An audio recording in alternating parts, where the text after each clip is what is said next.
Good evening and welcome back. I'm making some real nice progress on my what will be a cardigan. I'm gonna call it a sweater, but you see, it's looking real nice. While I got y'all's attention and you're here, let me tell you another little ghost story from the time I was working in the nursing home. I had 4 floors, so every floor had like different type of needs.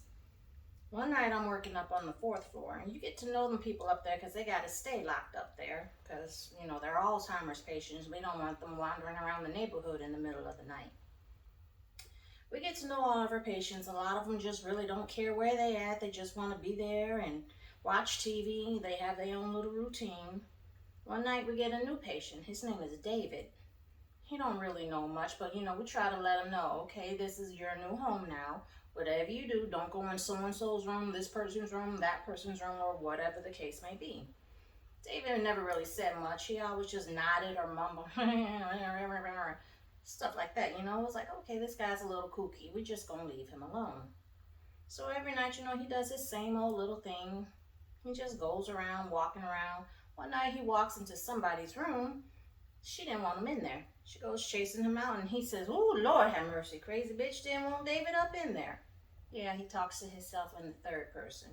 That was the most comprehensible thing I heard out of him in a long time. Most nights he just comes in, walks across, gets a drink of water, goes back to his room, don't bother nobody, don't say nothing to nobody, because he learned his lesson.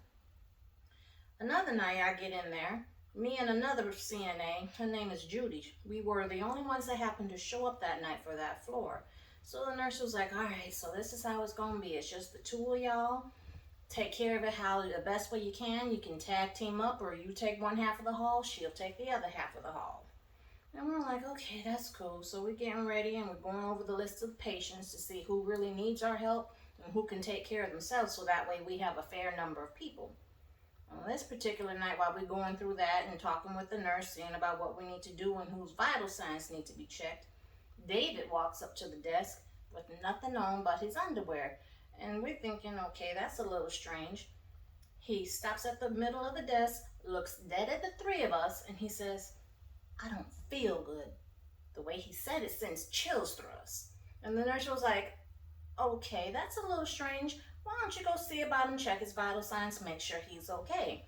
Me and Judy get up and go over there to see about him, and he's nowhere where he was walking. And I'm like, that's weird. We looked in the dining room, we looked across the way. It was like, where did that man go? Because he's pretty slow. So we said, okay, fine, whatever. It's going to be one of these nights.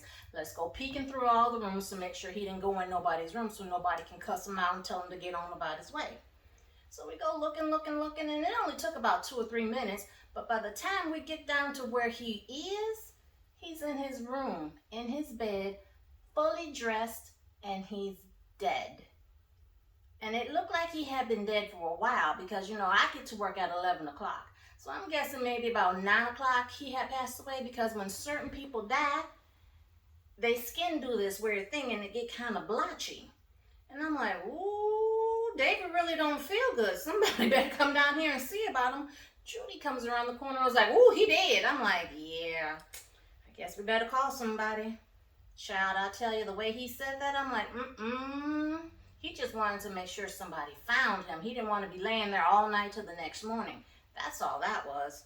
Stuff like that happened a lot around me for some odd reason. If you all happen to like this story, please do give it a thumbs up, share with your friends, and pass the word along that I'm crocheting and telling y'all some creepy stories from when I used to work in a nursing home. Thank you for watching.